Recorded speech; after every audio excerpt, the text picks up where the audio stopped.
খেলাফত কায়েম করবে, শরিয়া আইন না, খেলাফত কায়েম করবে ঘোষিত। আফগানিস্তান ঘুরে আসা নেতা আছেন এখানে, ওখানকার কিভাবে খেলাফত কায়েম হয়েছে এবং সেটা একটা আইডিয়াল জায়গা হতে পারে। এমন দল আছে যেখানে উনি আফগানিস্তানের ইসলামী শাসন যেভাবে কায়েম আছে সেটাকেই সঠিক শাসন বলে মনে করেন। দেখেন এইখানে আমার কাছে মনে হয় যে এই পয়েন্টে একটা বাইনারি পলিটিক্স আছে। যেমন দেখেন এই পলিটিক্সটাই আমরা ভাঙতে চাইছি। খেলাফতের সাথে ডেমোক্রেসির সম্পর্ক কি?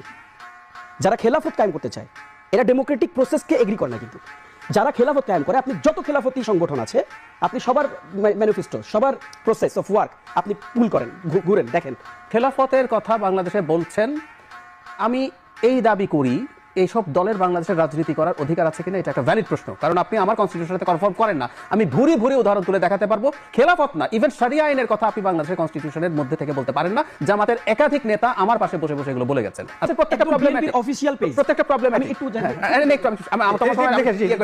দর্শকদের বলেন জাস্ট অফিশিয়াল পেজে দেখেন, একদম অফিশিয়াল পেজে সেখানে বলা হয়েছে, এটা মির্জা ফখরুল ইসলাম সাহেবের উদ্ধৃতি, রাষ্ট্র পরিচালনার দায়িত্বে গেলে কোরআন সুন্নাহ ভিত্তিক আইন বাস্তবায়নে অঙ্গীকারবদ্ধ বিএনপি। একদম অফিশিয়াল পেজ, ভ্যালিডেড পেজ, এখনো টিক মার্ক আছে নামের পাশে। আচ্ছা, আমি জামাত ইসলামী বললে দোষ হয়ে যায়।